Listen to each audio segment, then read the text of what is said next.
What kind of upbringing turns a boy into someone like Donald Trump? Most people know he was shaped by his strict father, Fred Trump, and the infamous Roy Cohn.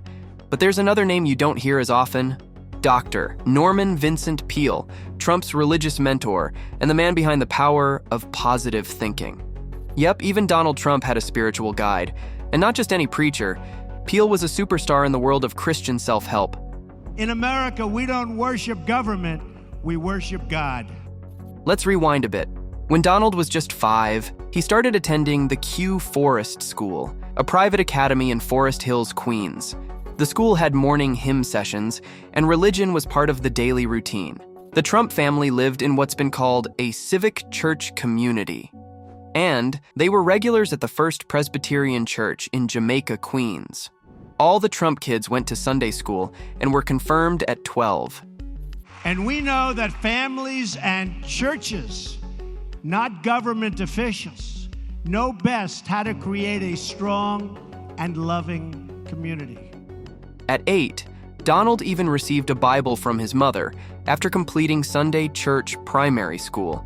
The Bible certainly is one of, it is the book.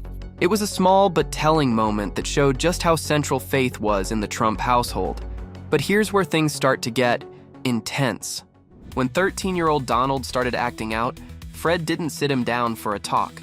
He sent him away. Determined to mold his son into a winner and strengthen him out, Fred sent 13-year-old Donald to the New York Military Academy, a place designed to instill obedience and resilience. And I can tell you that one of the great choices I ever made in terms of success was the choice of going to NYMA, New York Military Academy. For Fred, this wasn't just about fixing Donald's behavior. It was about toughening him up, reinforcing the values he lived by: dominance, obedience, and above all, winning. Gwenda Blair, author of The Trumps, put it simply: Fred Trump's message to his sons was, compete, win, be a killer. Do whatever it takes to win. Donald didn't exactly jump for joy at the idea, but he went. Donald later admitted, "I wasn't thrilled about the idea, but it turned out he was right. I learned a lot about discipline and about channeling my aggression into achievement." Still, it wasn't exactly a warm and fuzzy environment. The place was tough, physically, mentally, emotionally.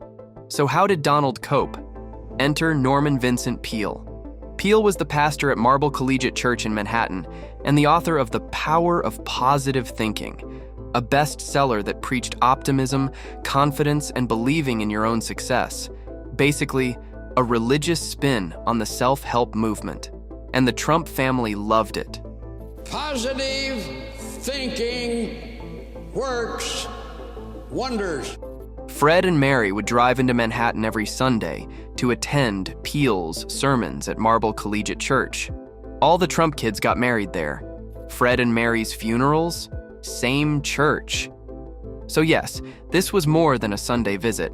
It was a lasting relationship. And Donald? He soaked it all in.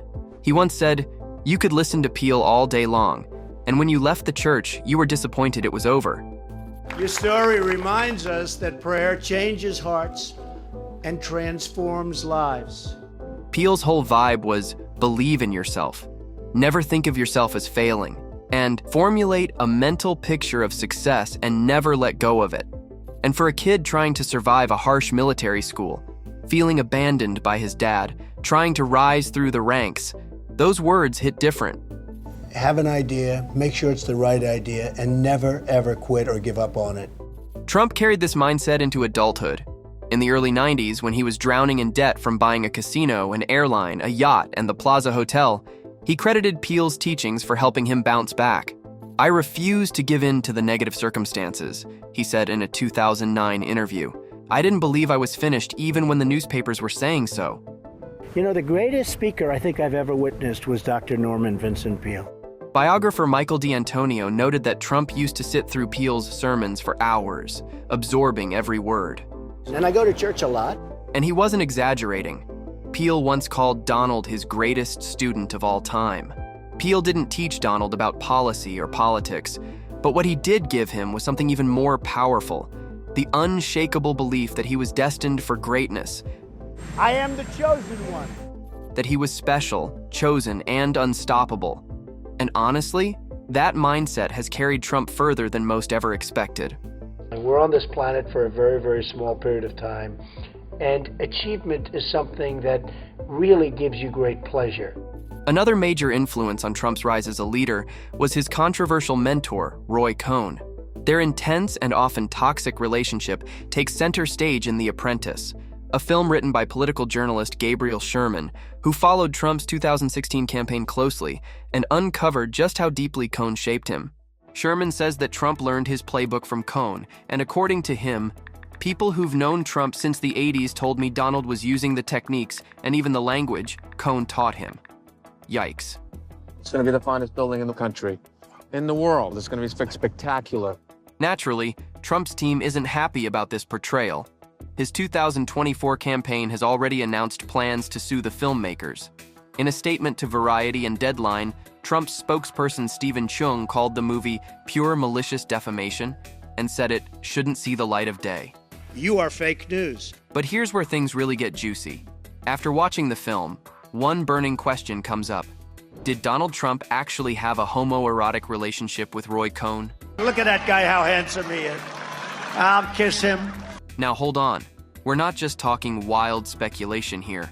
In the movie, Trump and Cohn first meet at a fancy Manhattan club in 1973. Cohn soon becomes Trump's legal advisor in a housing discrimination lawsuit, and from there, the two get closer. According to Sherman, there was definitely a father-son dynamic to their relationship, but also a homoerotic subtext. What's your name, handsome? I'm Donald Trump. Donald Trump, nice to meet you. Roy Cohn. The Roy Cohn from all the papers and everything. That's right, the Roy Cohn from all the papers, that's right. Wait, what?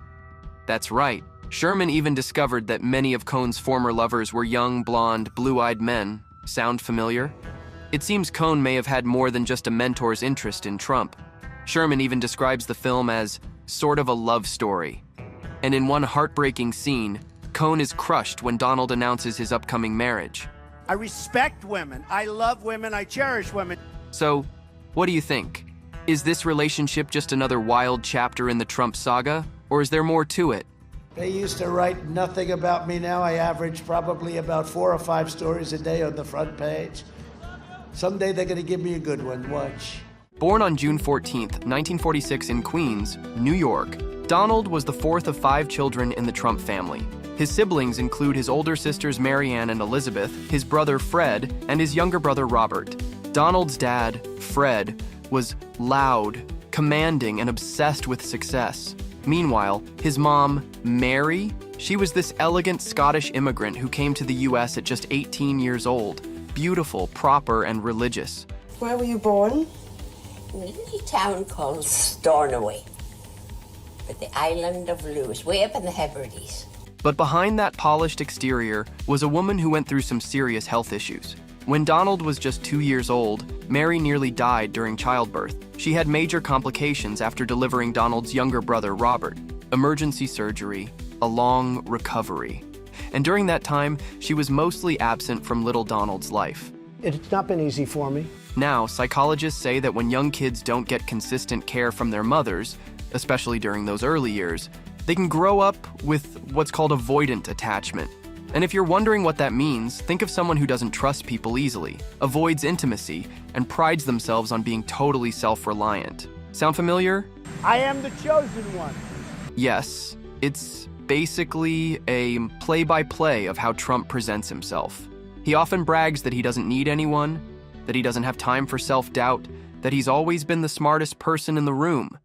You're not known to be a humble man, but I wonder. I think I am actually humble. I think I'm much more humble than you would understand. Trump surrounds himself with people, but rarely seems to form deep friendships. And even in romantic relationships, 3 marriages later, the pattern continues. So why didn't you marry her right away when you found out she was pregnant? Why did you Indecision. wait? Indecision. Really indecision. So, what about Mary?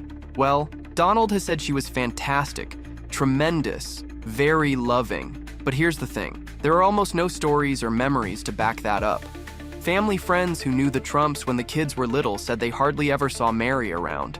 In fact, they say Donald seemed very detached from her. It was Fred who got his admiration, Fred who Donald tried to impress.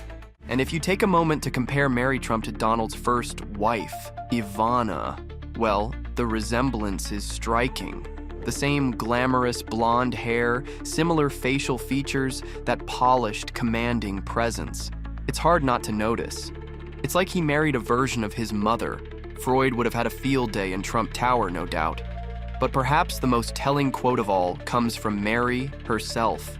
According to reports, during Donald's messy divorce from Ivana, Mary turned to her daughter-in-law and said, "What kind of son have I created?" Yikes. And let's not forget, Donald's always loved being the center of attention. He says he got his showmanship from his mother, but researchers say that kind of constant need to be in the spotlight isn't always just about confidence. Sometimes it's about needing to be seen, because deep down, maybe you felt unseen when it mattered most.